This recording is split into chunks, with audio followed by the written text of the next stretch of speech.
everyone who was restless has been found.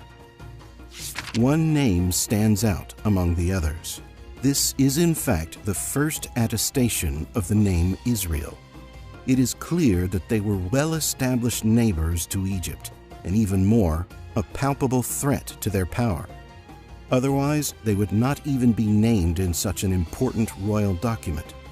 More interesting is the fact that the first known mention of the people of Israel describes precisely their defeat.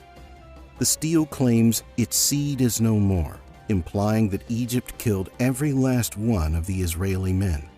And perhaps they thought they did, but somehow the people of Israel managed to survive and build an impressive heritage.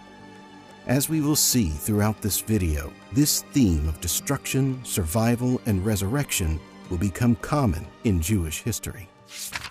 Now, before we continue, we must address a common historical misconception. According to the biblical books of Genesis and Exodus, Israel's living in the Nile Delta were captured and enslaved by the Egyptian pharaoh.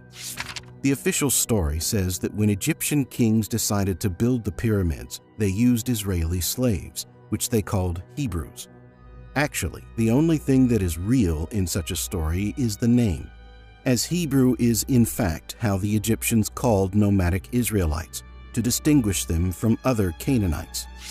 The truth is, the pyramids were already there by the time Jews appeared in history, and Egyptians would never allow foreigners so close to all their most important secrets that were buried within the pyramids. During the time of Ramesses II, also known as Ramesses the Great, short before Pharaoh Merneptah published his now famous stele, a Hebrew magician by the name of Moses arrived in Egypt.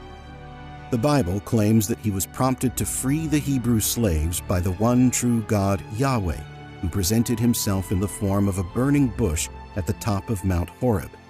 But the truth is much more interesting than that. As we have stated, there were no Hebrew slaves in Egypt. The only Hebrews that lived in Egypt had established themselves in the northern delta area, a green, fertile zone where they cultivated their foods and traded with nomadic Canaanites and Libyans. Yahweh was a warrior god, a supernatural entity capable of enormous destruction and revenge, and he despised the polytheistic Egyptians.